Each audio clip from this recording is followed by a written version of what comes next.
My name's Shannon Smith. I'm a web developer, and I have my own freelance web design agency called Café Noir Design. You can find me on the web, those places. So this is a chart of cell phone usage. It only goes out to 2009, but I think it's a pretty clear trend. And this is cellular subscriber growth in Canada. So yeah, more people with cell phones all the time.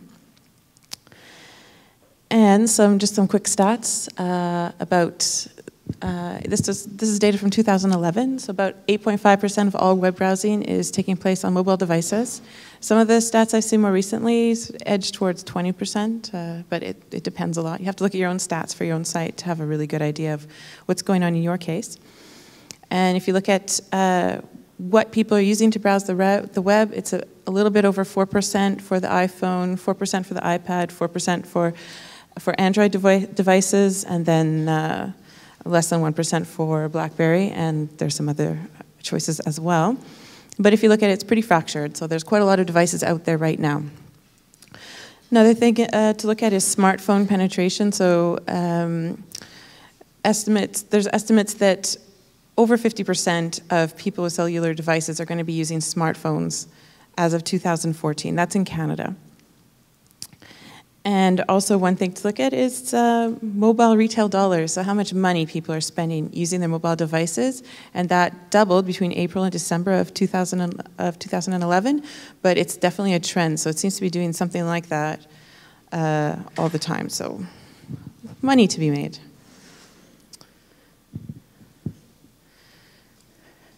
And this is Canadian non-computer devices, so mobile devices of all kinds as of May 2011. And you can see it's obviously a market that's dominated by iOS, but there's it's Android as well, other systems as well. So what I'm going to do is talk to you about what to do about all this with WordPress specifically. I'm going to go over some really easy solutions at first. So solutions that someone who maybe isn't a web designer or developer could use. And then we're going to go into some more complex solutions. So the first part, definitely for beginners. Anyone can do these things. At the end, it'll be a little bit more technical, a bit more code. So one of the easiest things you can do is not even install almost a single thing, and that's use an online service. There are a number of them. I've listed a few up there, and this is my company website. And so just to show you what it looks like, I think I used Mobi. I don't remember which service I used, but they're similar looking. And just by doing like a 5-second setup, this is what it looks like in a typical mobile device. And you can do a little bit more personalization, but you sort of get the idea. It's a bit rough. Another option that used to exist was Google Mobile Optimizer, and unfortunately that's no longer available. Instead, they're partnering with one of these online services. But that's one of the easiest things you can do, and this would work for pretty much any website that has an RSS feed. Another option that some people are using is just to have a simple mobile landing page. So just one page, a mobile landing page with the most important information. That might be your address, for example, and a link to the regular site. That's another option that's very easy to implement. But what about WordPress? WordPress has a number of solutions that are possible. There are mobile-ready themes. I've listed a couple here. There are frameworks that you could use to build your own theme. There are a number of free plugins. One of the most commonly used is WPTouch. And this is one I see a lot, especially on people's blogs. It's a really easy to implement plugin. It works quite well. And I'll show you what that looks like in just a minute. There are also premium plugins. So WPTouch has a pro version, a paid version. And those allow a lot more customization. You can get plugins for the online services that I mentioned previously. And also just something to keep in mind, although it doesn't help you build a mobile site, is that WordPress comes with tools so that you can manage your site. And this is just for the admin side for most devices. So I know they have iPhone, BlackBerry, Android, and WPhone is another product that isn't made by Automatic. The three I mentioned before are made by Automatic. Okay, so this is what WPTouch looks like. What I've done is I've made a sample theme, and at the end I'll give you the link so you can get my style sheet if you want to and see what I did and how I did it after I tell you all about it. But this is what I built it to look like. And if you look in the side there, that's what it looks like using WPTouch. So it's not bad. It's very usable. It's nice, easy to read, but as you can see, it's a bit simple. There's not a lot there, and it's not branded. So that might be fine for a personal blog, but if you are a business on the web, your site will look like everybody else who has this plugin installed, which might not be what you're looking for. Instead, what I recommend to my own clients, what I usually do is I build a mobile site. And this is what it looks like for this theme. And again, you can download the style sheet at the end of this presentation and try it yourself and see how it looks. So planning and testing. What is there available? What can you use to get started? First thing you have to keep in mind is what exactly are you designing for? One of the things is the operating system. Is it iOS for iPad and iPhone, or is it Android? Next, you have to think about the browser, because you have choices like Safari. There's different browsers for Android, and also Opera is one of the browsers that's most commonly used, but not so much for smartphones, especially used in the developing world. You also have to take into consideration screen resolution with the new Retina displays especially, screen aspect ratio, which can vary with different devices, and special capabilities that are only available to mobile. For example, when you click on a phone number, you can dial a number, stuff like that. So I showed you the stats before about which operating systems are being used most commonly, and so what I've been doing is designing for iOS first. That's iPhone and iPad, and the good thing about iOS is that it's a really, the environment's very structured because Apple has very good control over what they're doing. So you only have to design for a handful of devices, a handful of screen resolutions.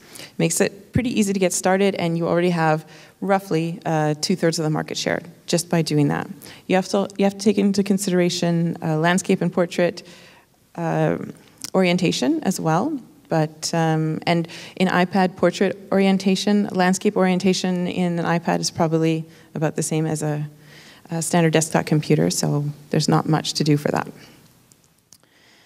There are other OSs, though, and you don't want to exclude them. And obviously, you should look at your own statistics for your own site to see what people are really using. Android is one that's getting a lot of market share lately, but which Android are you going to design for? The thing with Android is that it's different for each device that you're using. Each carrier can customize their Android operating system. Each manufacturer of a gadget as well. So you have to take that into consideration. Although lately the Samsung Galaxy has been getting a larger market share, like a significantly larger market share than any of the other Android devices. So if you want to target one thing, it would probably be that device. You also might want to look at Windows or BlackBerry, but again, the market share for those operating systems is small. So, yeah. You have to ask yourself, how are you serving this? How are you sending your mobile version of your site to the mobile device? So a lot of people recommend server-side methods and UA or user agent strings. And basically what that means is that the browser determines what user agent, so which kind of device is looking at the website and then sends it to a web page based on that information. That's one way to do it. A lot of people do it that way, but there's some serious problems with that. Number one is that there are a lot of user agents out there. So it's a full-time job to maintain lists if you want all your devices to be sent to the right place. The other thing is that user agents can be spoofed. So just because a gadget says it's one device doesn't mean that it is. But the final reason is search engine optimization. Now, Google recommends not using user agents, or to be more specific, using them exactly correctly to avoid problems. But if you don't use them exactly correctly, then your site could be blacklisted. So it's sort of a risky proposition, I would say. The other thing is to use client-side methods, and that's what I'm going to show you. That's media queries.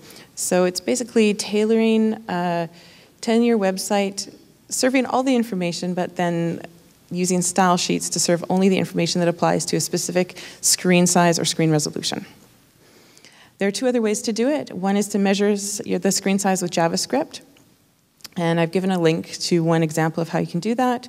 And another way is to use PHP functions to detect mobile user agents. I'm not going to talk about that too much, but again, there's a link if you're curious about that. What about WordPress specifically? Well, there's a theme switch plugin that will allow you to do that. There's also built-in conditional tags. They're not very well documented in the codex, but they do exist. There's one for iPhone called is iPhone, and then there's another one for iPad called is iPad. They work for iPad and Android users, but not other devices in general. So you have to take that risk if you, depending on what your stats look like and who's using your website. But it's definitely possible to use WordPress in your templates themselves using these tags.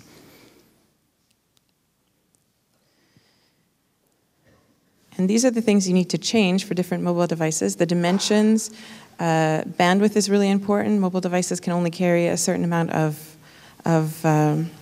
bandwidth. Font sizes vary, what features you're using. Floated elements don't usually work in mobile devices, although it depends. I'd say they're inconsistent. Most of our states just don't have those. And of course, we all know about the history with Apple and Flash. There are a bunch of tools that you could use to get started. There are browser testing tools that probably you're already familiar with. There's also emulators, and you can install these right on your computer. The iOS SDK is a really good one. There's also one for Android, but you have to install it using the command line, which is a little bit trickier. There's a mini Opera emulator as well, which works quite well. The iOS one, I think, is probably the easiest to use. The only thing with the iOS emulator is that it doesn't do very good screen capture, so you need an extra plugin to do that. You can validate your site specifically for mobile. There's a W3C tool for that, very useful. And one of the latest things that there's quite a few of are bookmarklets. The responsive web design bookmarklet is a pretty good one, but there are many others. And so you can, once you have a site live, or at least live locally, you just click on the bookmarklet, and you can see the website as it looks in various iterations, I suppose. And a new tool is Adobe Shadow. I don't know if you've heard about this one, but it allows you to develop your website on a device and see changes in real time, which is really pretty cool. I haven't played with it that much yet, but I'm hoping to do more soon. As you're designing, something you might want to think about is responsive wireframing. So if you really want to design for the responsive web, sometimes what you see is people designing a wireframe for a cell phone, for a tablet, for a computer screen, and that's 3 sets of mock-ups and 3 sets of wireframes and 3 times as much work. So style tiles is this sort of a new way of doing it where it's almost a cross between a mood board and a wireframe. So it's really a cool idea. And if you look in the first column is some of the style tiles that were developed, and then the second column is the website that they ended up with at the end. So as you can see, it's not specific to any dimensions. It's more just the styles themselves and how they'll be applied. But it still gives your clients a really good idea of what their website will look like. So, images for mobile. Icons are probably one of the first one. You need different icons for each device and for different versions of each device. These are the dimensions that are recommended. The iOS Human Interface Guidelines provides all the information for the iOS devices. So every time there's a new version of an iOS, you can go there and check. Every time there's a new screen resolution, you can go there and check to see what the specific numbers should be. These are them. There's also the Opera browser icon, and so because some people aren't as familiar with that operating system, I've just shown you a screenshot, but in Opera you have a different dimension as well, and you need to put links to these in your style sheets for all of them. You also have the option of pre-composed icons. So in iOS, the icons usually they have a sort of a reflection, some curved corners, but you can do away with those if you want to by labeling your icon pre-composed. And this is what it looks like in the style sheet.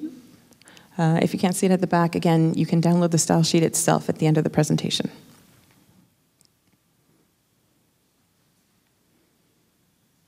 What about regular images? So generally speaking, what works really well is to double the image dimensions and then resize. So not what people have been doing in the past. However, you still have to keep in mind that those images can't be huge. They can't be extremely large because there are caching limits on mobile devices. So I've listed some of the caching limits here. If you look at iOS 3, it's really small. And then it's getting larger and larger, and the total component caching, so all the items that are being cached, is getting quite a bit larger, but it's still much smaller than for a regular website. So it's important to keep your images as small as possible. And one thing that a lot of people are doing, I do on my websites, is use gzip to compress all the images and other files and keep a website nice and small and quick, but that has no effect on mobile devices. So you have to keep that in consideration as well. A bit disappointing. So what do you do about variable resolution and all the new Retina displays? Some recommendations: use fewer images, but that's not always possible. Use CSS for the images. That's a really good way to go. Icon fonts also very, very useful. And for high resolution in iOS, what you can do is serve one set of images to low resolution iOS devices and another set of images to the high resolution ones. That's easy in the style sheet because you can just use media queries, but you can use JavaScript for images on the site as well. Sprites are also good as long as your sprite size fits under the caching limit. And another thing you can do is to use fluid images. So by adding a tag to your images and then in the CSS, assigning a width to those images in M units will let you do that. HTML. So it's really important to start off with semantic code. If you don't do that, then it's going to be really tough. When I'm building the websites that I build using mobile, as long as my code is semantic to begin with, which it is, then building a style sheet afterwards that will accommodate all the mobile devices that I want to takes about 4 hours. But that's with semantic code. That's not with just about anything that's just out there, And that's with my own code that I'm familiar with. So just to give you an idea of how short a time it can take you if you start off with the right settings.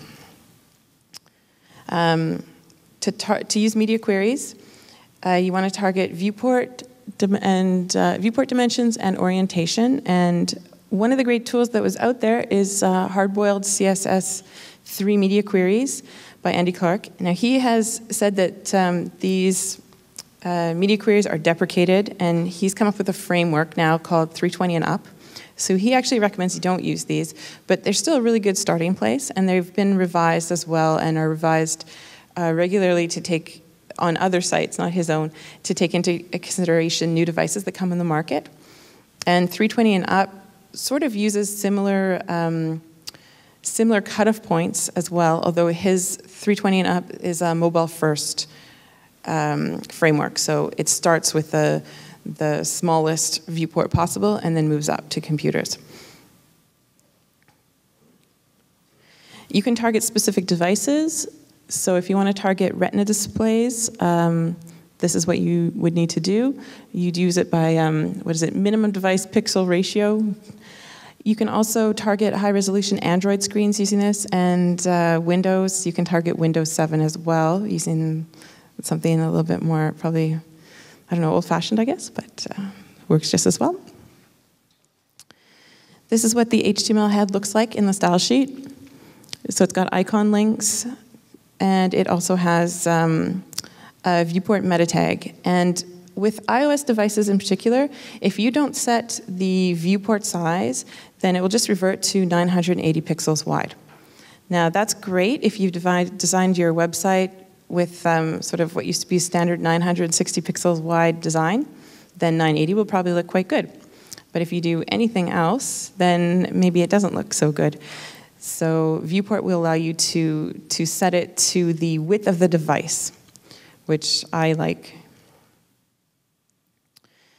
And there's one little sort of a side note when it comes to accessibility with devices. So what a lot of people have been doing, I don't know if you've seen the thing where if you have an iPhone and then you turn it on the side, with a lot of websites, the font size will become larger, just changing it from portrait to landscape mode. But you can turn that off. There's a way to do it, and that is the bit of code there where you say size adjust 100%, and then you don't allow user scaling. That's great because it takes away that little blip, but it causes a problem for people using the devices as assistive devices. iOS is actually really good because it has a voiceover for people who are visually impaired but who are still using an iPhone.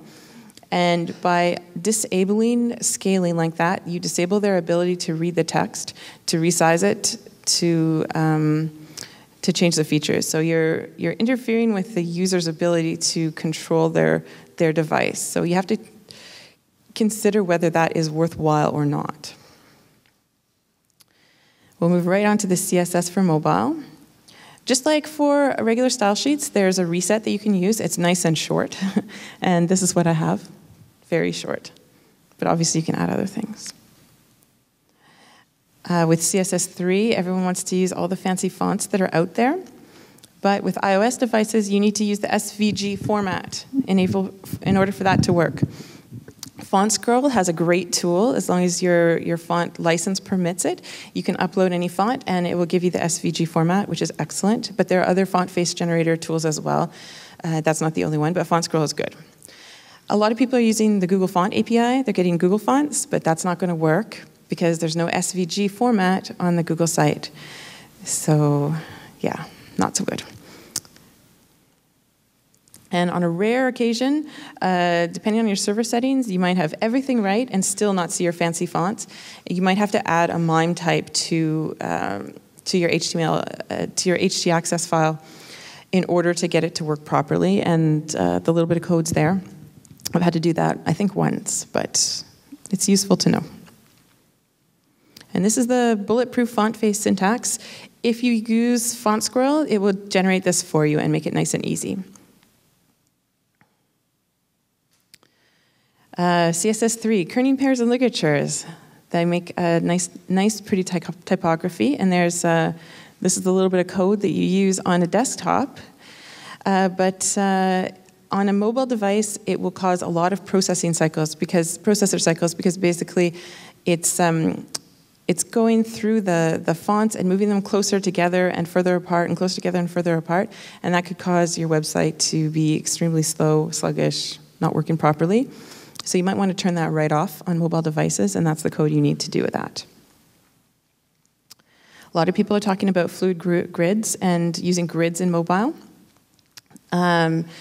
So there's a lot of frameworks you can use, and there's even a fluid grid calculator, which works quite well. I haven't been using fluid grids that much, except to use percentages and M units whenever possible and make my design as fluid as possible. And how I'm doing that is setting the width of everything I can to 100%, not floating anything, at least with the mobile, the cellular phone layouts. Stacking the stacking the elements in a long column, and removing anything that I don't think is necessary. One example is often social media buttons, because on the phone people usually prefer to use their apps, not to use the browser to interact with Twitter on their phone. It's awkward. but you're still going to have interactive elements. I don't know if you're familiar with CSS Tricks, but they have a really great way of getting fluid YouTube videos, which works very well. Excellent. So if you need to do that, there's a built-in solution that you can use. I recommend it. And another thing you could use is you have to think about is JavaScripts. So JavaScripts are great, but sometimes it's very difficult to make them fluid. And one example is sliders. I developed a website for a photographer, and she had a mobile version of her site, and she wanted the slideshow on there as well, of course. But unfortunately, the slider is missing a lot of tags that you can set a width of 100% to, so it makes it very difficult. So you have to sometimes play around with which JavaScript you're using to develop your site in order to make it work for mobile as well. Another thing people are using a lot of is polyfills. A polyfill is code that basically makes your browser work the way you think it should instead of the way it does. There are a number that help you develop responsively, but I don't use them very much at all unless I really need to, and I would point you to a blog post called Stop Solving Problems You Don't Yet Have by Rachel Andrew. It's really good, but basically I see a lot of frameworks out there, and they have everything put in there that you don't really need, and it's just a lot of code bloat. So basically, if you need something, that's great, then use it. But if you're just adding things to make sure that it will work, then stop. Content also is something you can change. So why hide the content? What do you need to hide? What I do a lot of is I have no mobile tags and mobile-only tags in my style sheets, or in my HTML, actually. And so some things only show on mobile, some things only show in the website version of a website. For example, on a lot of websites, there'll be a call to action that'll be something like contact us, which will go to a form, for example. But on a phone, contact us, maybe that should just be a phone number. Maybe that should just be a button that you click so that you can call somebody, so then you can have both in the same HTML, and then use CSS tags to call one or the other along with media queries. So just an example of the kind of information that you can add. Phone numbers, obviously, on a phone, you should have those. But also there's all different types of input, at least in iOS. And so what happens is on a mobile device, if you tell the device that a form contains an input field that is of a specific type, then it will come up with the right keyboard for that type of input. And these are some of the examples: telephone, email, URL, number, etc. Some of these are in more common use than others. Email and URL, pretty common. The other ones, not as often. This is just one way of doing it. There are alternative strategies. Mobile first is one that's being used a lot. A lot of people are using boilerplates. I've given a couple examples here: mobile boilerplate, 320 and up, Twitter Bootstrap, but there are others as well. If you're using WordPress specifically, the Roots theme is a boilerplate that comes with mobile already built in, so it's ready to go. Or you can just go with a completely fluid design. That will work as well. I should say Roots is based on the HTML5 boilerplate and also contains the elements of Bootstrap for Twitter as well. Some additional reading. There's Responsive Web Design by Ethan Marcotte. It's a great book. He also has a Twitter feed that sort of, I guess, curates information on mobile design that you can follow. And there's some WordPress mobile tutorials as well. You can get these slides at this URL now. There's also a theme, a WordPress theme that I've made available that has my style sheet in it that you can download and play around with if you like, GPL, of course. And I wrote a couple blog posts on this, so you can read those as well, and there's a link for that. And of course, you're welcome to contact me. I'll take some questions, and I'll take them in English ou en français, si tu préfères. Are there any questions? Yes.